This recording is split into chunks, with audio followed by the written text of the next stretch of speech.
తిరుపతి తాతయ్యగుంట గంగమ్మ ఆలయంలో జరుగుతున్న అభివృద్ధి పనులను సోమవారం ఉదయం ఎమ్మెల్యే ఆర్ఎన్ శ్రీనివాసులు పరిశీలించారు.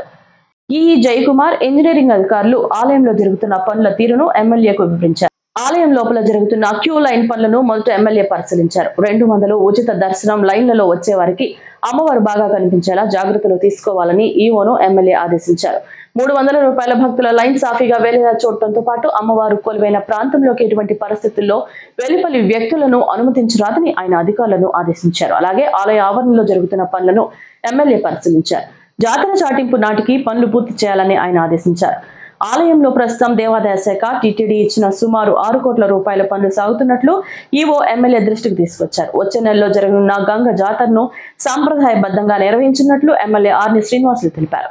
సామాన్య భక్తులకు శీఘ్రగతిన అమ్మవారి దర్శనమయ్యేలా చర్యలు తీసుకున్నట్లు ఆయన చెప్పారు.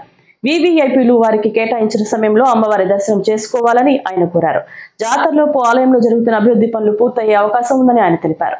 గత 5 ఏళ్లలో గంగ జాతరను సంప్రదాయాలను పక్కన పెట్టి ఇష్టానుసారంగా నిర్వహించారని ఆయన చెప్పారు.